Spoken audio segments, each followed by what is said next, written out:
Labour's migrant crisis has reached a breaking point, with over 26,000 small boat migrants crossing the English Channel in 2024 so far. Shockingly, 12,700 of these crossings happened in just 3 months since Labour took office, despite Prime Minister Keir Starmer's promises to smash the gangs behind these illegal journeys. With each passing day, Labour's failure to tackle the crisis becomes more evident as the situation spirals out of control, leaving the UK facing an ever-deepening migrant surge. The grim milestone was reached this past weekend when more tragic deaths were reported in the Channel. French authorities confirmed multiple drownings near Calais as 2 migrant boats capsized in dangerous conditions. Despite promises to curb the flow, thousands continue to make the perilous journey across one of the world's busiest shipping lanes in overcrowded and unsafe dinghies. Starmer's government is facing increasing pressure as the death toll rises and the number of crossings surges beyond last year's figures. GB News exclusively revealed that British maritime authorities have recovered 500 small boats so far this year from UK waters, with each vessel carrying an average of 52 migrants. The makeshift dinghies used by the human trafficking networks, designed for far fewer people, are overcrowded to dangerous levels.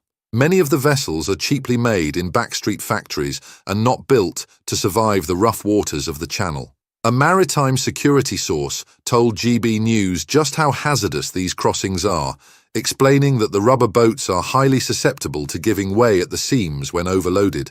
They are easily swamped by waves or large ships, trapping the migrants aboard. These boats are simply not designed to carry so many people, the source added, noting that overcrowding is a major factor in the high death toll this year.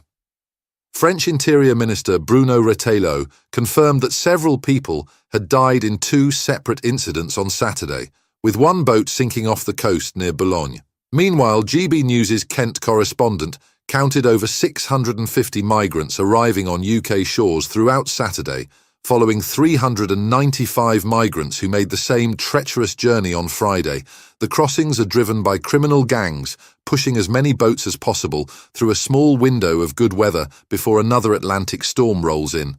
The Home Secretary, Yvette Cooper, expressed outrage over the continuing loss of life in the Channel, stating on X, formerly Twitter, "It is appalling that more lives have been lost in the Channel today. As criminal smuggler gangs continue to organise these dangerous boat crossings, the gangs do not care if people live or die. This is a terrible trade in lives." Cooper's words highlight the horrifying reality that, despite all the tough rhetoric, Labour has failed to bring the crisis under control. Despite the Labour government's promises to get tough on smuggling gangs, the numbers tell a different story. Far from shrinking, the crossings have increased, surpassing last year's total of 25,330 migrants by this same time. The growing crisis underscores Labour's inability to follow through on its commitment to smash the gangs that facilitate these deadly crossings. Just days ago, the UK and other G7 nations announced an anti-smuggling action plan aimed at tackling the criminal networks behind these crossings. The plan involves joint investigations, intelligence sharing, and coordinated operations to shut down the smuggling routes. The Home Office stated that these efforts would focus on dismantling the criminal organisations responsible for trafficking people across the Channel. However, with more than 50 deaths this year alone, the government faces mounting criticism over whether these measures will be enough to curb the deadly trade. A maritime security source confirmed to GB News that the smugglers are pushing as many boats out as possible during brief periods of good weather. "We've got another significant storm moving in over the next day or so," the source explained. "The organised criminal gangs are taking advantage of this short weather window to send out more boats despite the risks. These ruthless networks are putting lives at risk to make a profit, leaving the UK with an overwhelming crisis on its hands. But the migrant crisis isn't the only problem plaguing Labour. Consumer confidence in the UK has taken a significant hit, dropping to its lowest level in nearly 9 months. Fears surrounding Rachel Reeves's upcoming budget have caused the GfK Consumer Confidence Index to plummet by 7 points, now sitting at -20. This marks the largest month-on-month fall since October 2023, with households and businesses growing increasingly nervous about what the budget will bring. Even though inflation has slowed and wages are rising, the public remains anxious about tough decisions that Reeves has been warning about. Starmer's now infamous speech from the Downing Street Rose Garden urged Britons to accept short-term pain for long-term good, but the message hasn't gone down well with voters. Reeves's talk of painful cuts and tough economic choices has fueled fears that Labour is preparing to implement austerity-like measures, sparking concern across the country. Former Bank of England economist Andy Haldane has voiced his concerns, accusing Labour of creating fear and uncertainty among consumers and businesses alike.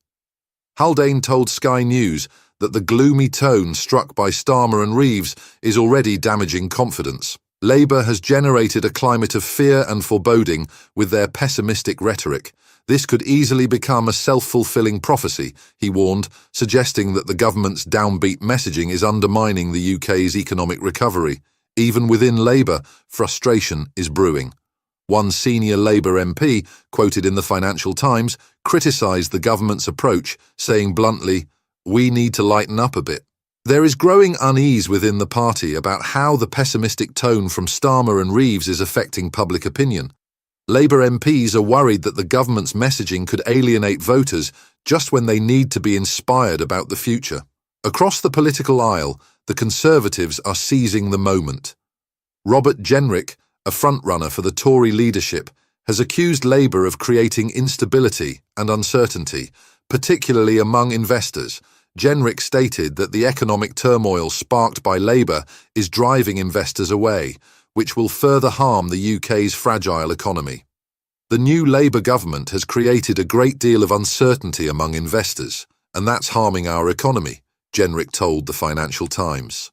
As Labour struggles with internal dissent, a growing migrant crisis, and plummeting consumer confidence, the party faces major challenges in the months ahead. Starmer's promises to fix the economy and tackle illegal immigration are under intense scrutiny, and the public is losing faith in Labour's ability to deliver. In contrast, some sectors of the UK economy are showing resilience. The pub chain Wetherspoons has announced plans to expand its operations, aiming to own 1,000 pubs across the country despite recent closures. The company's annual report revealed that pre-tax profits jumped by 73.5%, reaching £73.9 million for the 12 months to July 2024. Wetherspoons chairman Tim Martin expressed optimism about the company's future, stating that sales have continued to improve and that the chain plans to expand successful locations by adding gardens and other facilities. Even though Britain's high streets are struggling, Wetherspoons' ambitious expansion plans reflect a sense of recovery in the hospitality sector. As other businesses face closures, the pub chain's success offers a rare note of optimism in an otherwise gloomy economic outlook. With the migrant crisis deepening, consumer confidence crumbling, and Labour's promises under fire, the pressure on Keir Starmer and Rachel Reeves is mounting. The months ahead will determine whether Labour can turn the tide or if these crises will further damage their standing with the British public.